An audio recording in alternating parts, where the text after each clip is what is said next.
Basically does exactly what it says. Capture your entire computer monitor, primary monitor, secondary monitor, or however many monitors you have. So what you're going to want to do is click on add source, give it a name, add source, and now you can see I have 3 different monitors to capture from. So you guys can see that I have OBS right here as one capture. I have my smaller monitor to the side, which is actually a TV that's hooked up by an HDMI. And that's got everything. You guys can see me talking and everything moving around. And then also over here is my XSplit, which is what I'm using to record my Streamlabs OBS side, because I'm also using display capture over there, or desktop capture, monitor capture, whatever they call it over there.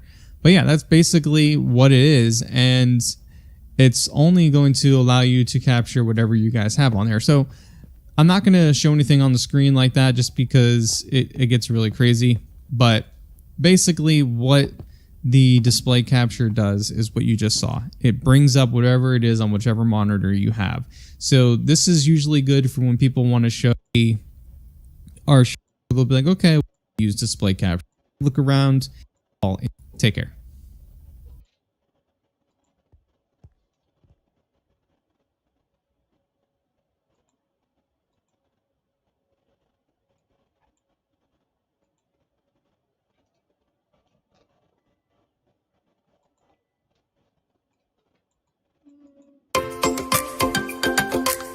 What is going on, everyone? Welcome back to the Streamloots YouTube channel. My name is Preacher, and in today's video, we're going to be talking about an awesome free streaming software called Streamlabs OBS. This video is going to be similar to our platform overview of OBS Studio, so if you haven't checked that video out, we'll leave a link to that video in the description below. So what is Streamlabs OBS anyway? Well, Streamlabs OBS, like OBS Studio, is a software that allows you to broadcast your content live to platforms like Twitch, Mixer, YouTube, and Facebook. However, Streamlabs has integrated a ton of tools like custom alerts, widgets, and overlays right into their dashboard, which is going to make your job a lot easier when you want to get a really creative look with your live stream. Today, we'll show you how to download and install Streamlabs OBS, as well as give you an overview of the software to help you get started before you go live.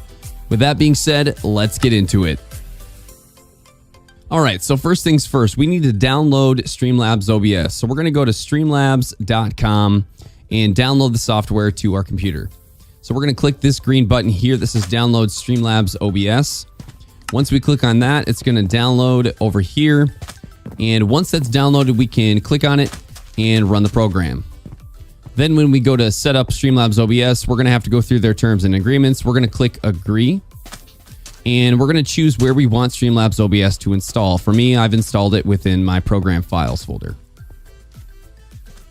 Once we've done that, we're going to have to log into the account to connect Streamlabs with our streaming platform. So we're going to select the platform that we are streaming to. Once we've logged into our platform's account, we now have 2 options that we can select between when setting up Streamlabs OBS.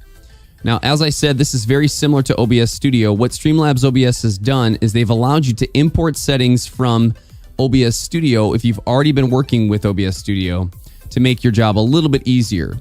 You can also select Start Fresh. This is what we're going to do today for the sake of exploring Streamlabs OBS. Once we've done that, we're going to be able to set up our mic and our webcam. And so we're going to go down here to select our webcam, and then down here to select our microphone. Click continue. Once we've done that, we're going to see a blank canvas within Streamlabs. There's quite a few differences with Streamlabs OBS in comparison to OBS Studio, such as the menu options up at the top left, like the editor and the themes that you can select from, as well as the dashboard button right here. But we'll go into a lot of this throughout the video. Down on the bottom left right here, we're going to see that there is a collection of scenes. In this case, there's only one scene created currently, and this is by default when you begin in Streamlabs. In order to add a scene, we're going to click on the plus sign here to add a new scene, and we can name this scene whatever we'd like. We'll call it Scene 2. Now that we've added that scene, we're going to have 2 blank scenes within Streamlabs that we can rotate between. Now what we need to do is we need to add sources to that scene. In order to do that, we're going to go down to the bottom middle here where it says sources, and we're going to go to the plus sign. You're going to see a pop-up menu that's going to give you a ton of different options of different sources that you can add to your scene. So let's add a few sources here.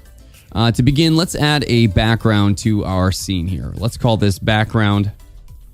And we're going to click add source. It's going to give us an option to search for a file on our computer. I'm going to select this awesome Streamloots background. And I'm going to click done. Once I do that, I can resize this however I would like and fill out the scene, or I could add it to just a part of the scene. All right, now that we've added a background, let's add a web